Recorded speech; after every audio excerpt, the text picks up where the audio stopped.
Tidak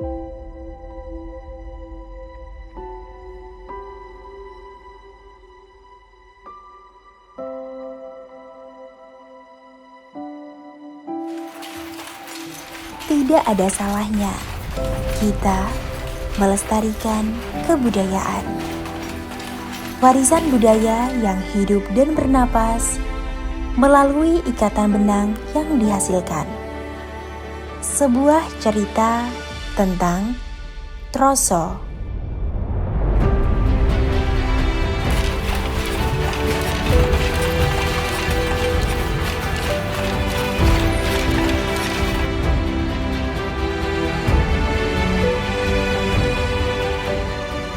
Desa Troso adalah desa yang terletak di Kabupaten Jepara, Provinsi Jawa Tengah.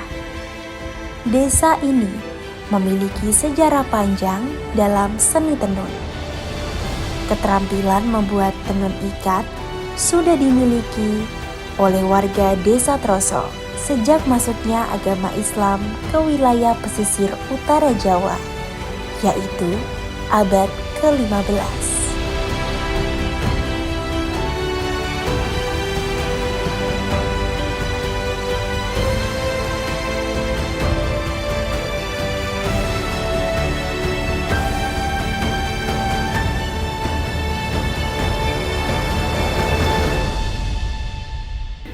Sejarah kain Troso berawal dari pertemuan Mbah Datuk dan Mbah Senu.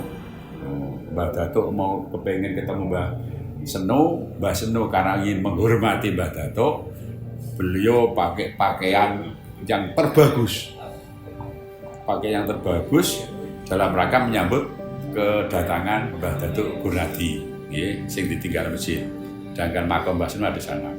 Lah karena pakaian itu dipakai, si Mbah Datuk heran, pakaianmu bagus sekali dan saya tertarik. Nah, terus akhirnya itu menjadi pakaian itu menjadi bermasyarakat dan dikembangkan oleh lingkungan, oleh Mbah Senu.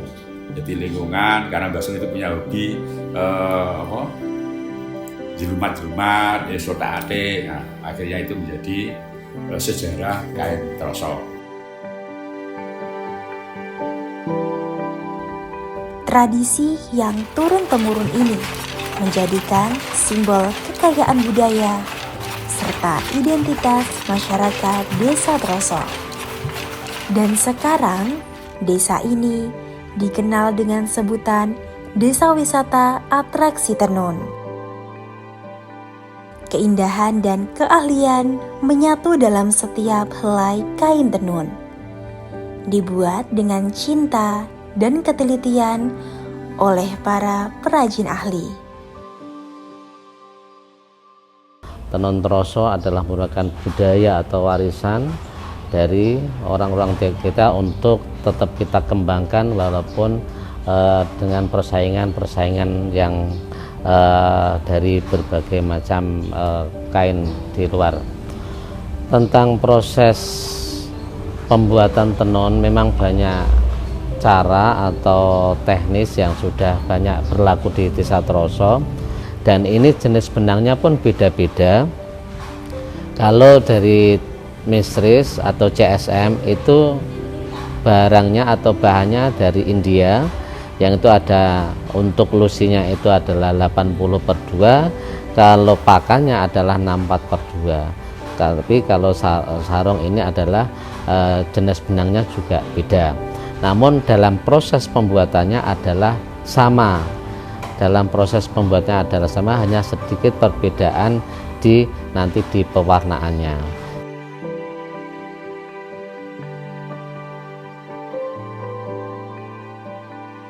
Adapun prosesnya dari awal benang masih natural, masih putih. Ada benang katun, ada benang sutra, namun lebih umum yang dipakai di Desa Troso ini namanya benang katun. Proses awal, setelah benang itu datang dari pabrik, rata-rata ada yang import maupun lokal. Kalau lokal biasanya dari Bandung ataupun dari Jogja, Solo. Kalau import dari India yang paling banyak. Setelah benang datang, diproses namanya pengetengan untuk menciptakan pola dasarnya. Nah, pada proses pengketengan ini di satu alat namanya pelangkan sesuai ukuran skalanya. Setelah itu kemudian digambar sesuai pola, namanya teknik mencorek. Disambung dengan pengikatan menggunakan tali rafia. Ini merupakan termasuk rangkaian tahap awal menciptakan motif yang sudah direncanakan di desain awal. Setelah itu pencelupan pertama, ini orang Troso menyebutnya dengan menter. Tergantung pesanan juga, karena di sini teknik pewarnaan itu masih menggunakan pewarna kimia, tidak pewarna alami, sehingga prosesnya tidak membutuhkan waktu yang lama. Tinggal sekali celup paling lama 1 jam sudah selesai. Kemudian dikeringkan. Itu pencelupan pertama, dasaran. Setelah dasaran itu kering, pelangkan itu kemudian akan disesuaikan dengan pola yang sudah direncanakan. Tali rafia yang dari awal diikat di dalam benang ini dikupas satu persatu sesuai dengan pola. Namanya teknik batil. Nah, karena ada beberapa tali rafia yang warnanya berbeda, ini dikupas satu persatu sesuai pola. Setelah itu dicelup yang kedua kalinya. Ini orang Troso biasa menyebut dengan istilah ganepo.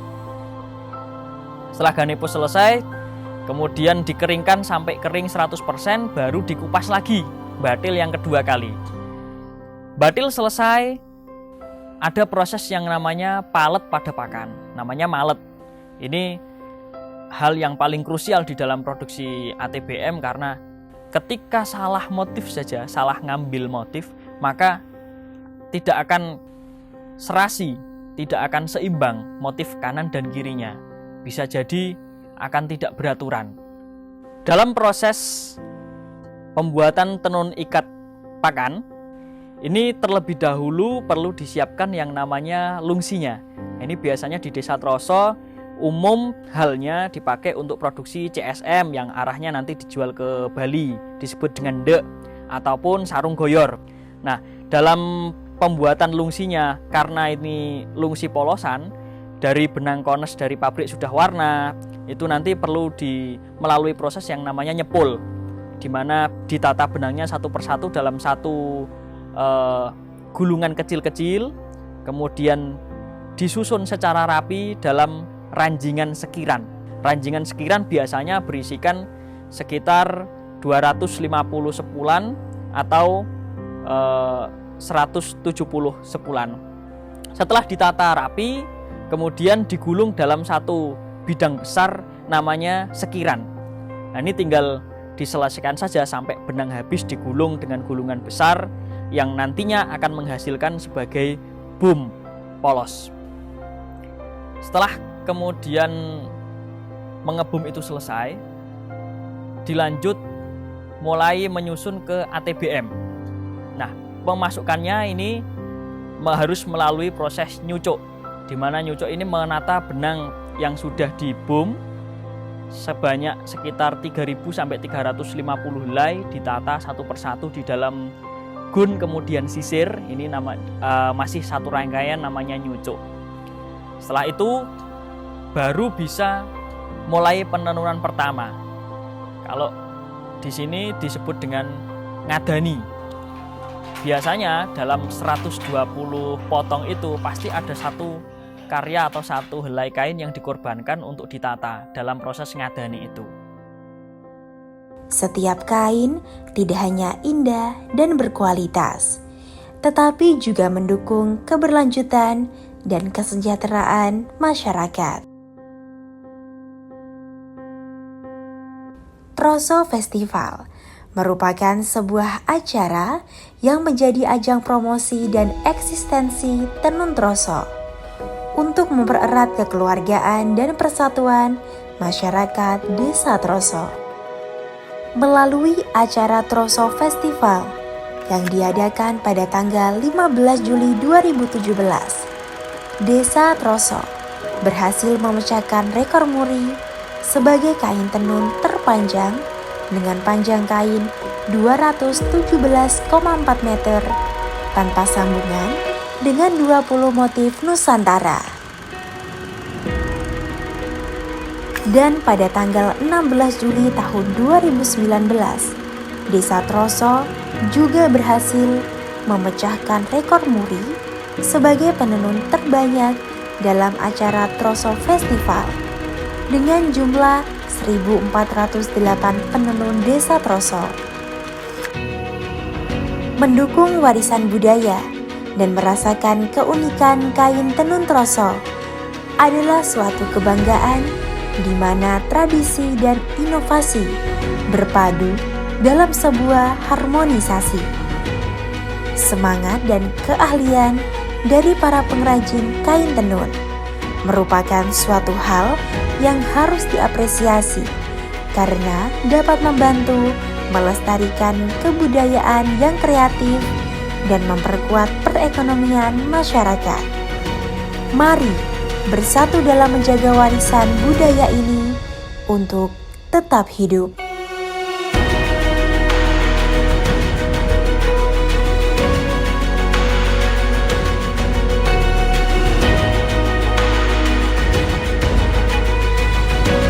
Harapan saya sebagai Duta Tenun Troso tahun 2023 tentu berharap bahwasannya Desa Troso tidak hanya sebagai pusat industri tenun ikat, namun juga pusat kebudayaan yang ada di Jepara. Maka dari itu, harapan saya ke depan, industri tidak hanya mencerminkan nilai jual, tapi juga mampu mencerminkan nilai-nilai yang ada di Desa Troso. Terima kasih.